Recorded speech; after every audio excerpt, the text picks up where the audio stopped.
Hello. Ito yung family getaway namin sa Batangas.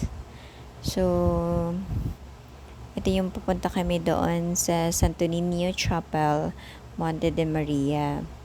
So, bago ka po makarating doon sa bundok, nandoon kasi yung simbahan. So, madadaanan mo muna yung mga dagat. Ayan po. So, makikita natin, karamihan po dagat ang dinadaanan. So, kailangan po pag pumunta dito, may dala po talaga kayong sasakyan kasi nga medyo malayo tapos aakyat pa siya ng bundok. So, first time ko ding pumunta dito dahil sinama lang kami ng aking kuya. Ayan po. So, may maliit muna ditong church sa bandang baba. Ayan. So, iba pa po kasi yung church na aakyatin mo ng ilang steps. Actually, maraming steps, no? Yan. So, dumaan muna kami dito. And then, pagkatapos, saka po kami aakyat. Ayan. So, kung makikita nyo talagang maraming tao ang nagvi-visit. Ayan. So, napakadaming hagdan bago tayo makarating doon mismo sa church. And, since mababa lang naman siya tapos malalaki yung steps. So, hindi mo mararamdaman yung pagod ng pag-akyat. At saka makikita mo naman talaga sa dami ng tao na pumupunta.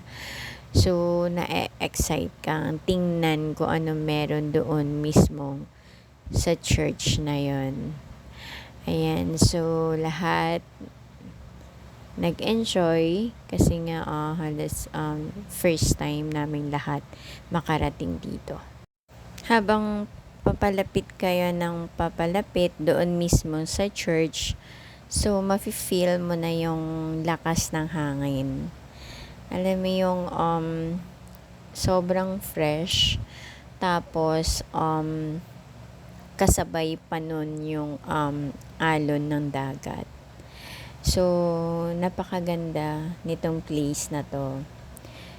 Kaya nagiging tourist attraction din siya kasi nga kung makikita mo yung Birhen na Puyan, yung pinakailalim niyan ay yung simbahan.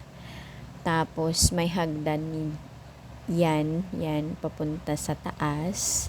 Yan, kung titingnan mo lang siyang parang design lang siya, pero actually hagdanan siya na pwedeng akyatin, especially those members ng simbahan or pagpalagay mo yung parang investor. So, exclusive lang po yun sa kanila para mas lalong mo makita yung view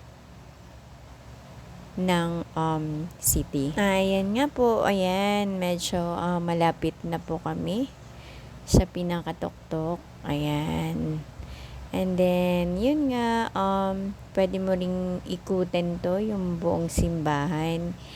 Kasi talagang mafe-feel mo yung lakas ng hangin pagka nandito ka. And then, yun nga sa mga paligid nito, so, lahat ng mga nagvi-visit, if wala namang baon, merong mga nagtitinda din ng food dito sa mga gilid na to. Ayan, so napakadaming nagbibisita talaga. Ayan yung mga naka-tent na yon.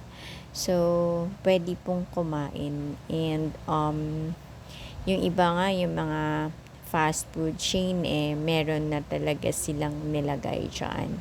Para yung mga nagbibisit, hindi naman magutom at hindi ka agad umalis, no? Kasi nga, marami ka pang iikutan sa lugar na to. Hoping na makavisit din po kayo dito. Thank you for watching. Have a nice day.